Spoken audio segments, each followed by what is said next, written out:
Well, joining us now from our Cape Town studio to discuss the All Africa Business Leadership Awards is Rob Stokes, CEO of Quirk. Rob, good morning, and thank you so much for making the time to join us. Now, you're one of the leaders last year that was recognized and walked away with the prize of Young Business Leader category for Southern Africa.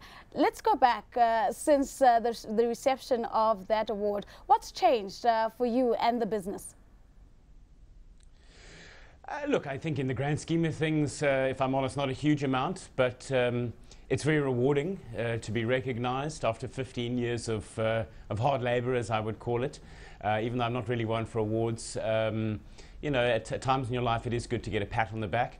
And it certainly had an impact on our business, just from a recognition and a brand awareness perspective. I think in some respects, certain people might take us a bit more seriously now. Rob, David Williams here with Nozipa. What is Quirk? What does it do, and where does it come from, and how big is it? Quirk is a marketing agency. We were really started as a digital marketing agency, but have grown far beyond that in the last few years. We started in March of '99, and really our role is to help brands in a digital world connect with their customers and their consumers, and ultimately achieve a return on investment on their marketing spend.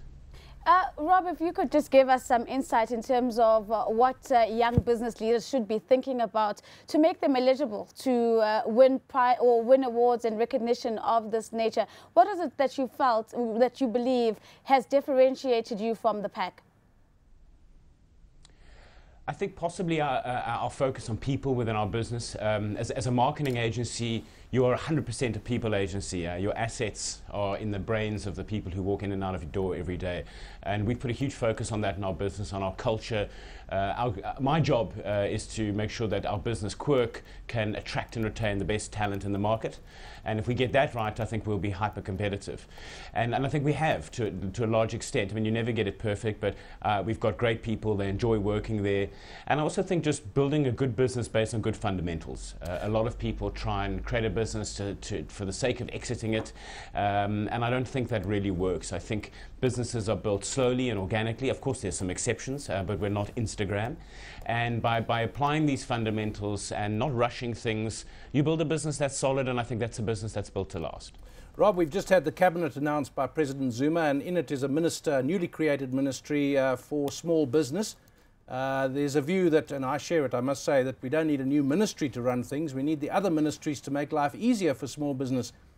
Do you think it's going to make any difference? Do you think life is tough for young entrepreneurs, or do you find that the bureaucracy can be cut away if you know what you're doing? Life is actually tough. To give you some perspective, to set up my business in South Africa took me 6 months. To set up my business in London took me 24 hours. And look, that's largely because in South Africa I filled in the forms with a blue pen and they sent them back. But nevertheless, that kind of stuff just doesn't need to happen. It should all be happening online.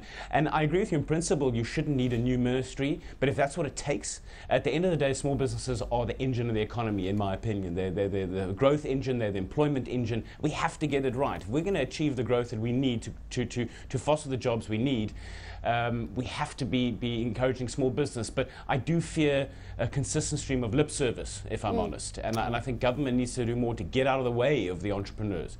That said, a good entrepreneur will find a plan, and it's always difficult, but the trade-off in South Africa is there's so much opportunity, whereas, for example, in London, much easier to set up and start a business, much more competitive, a lot less opportunity. So you've got to accept the trade-offs.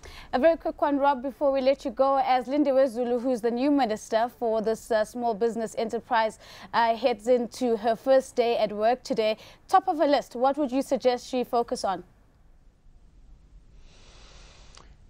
Ooh, that's a difficult one. Look, access to funding is quite a key challenge. Ease of employment and then unemployment, as it were.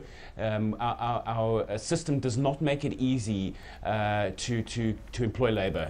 It needs to be much more flexible. There's too many hoops that we have to jump through if an employee is not good enough. And I understand certain societal needs in terms of growing certain parts of our economy that frankly haven't benefited in the past. And that I accept as a South African. But beyond that, we need a more flexible labour market if we're going to grow as fast as we should be.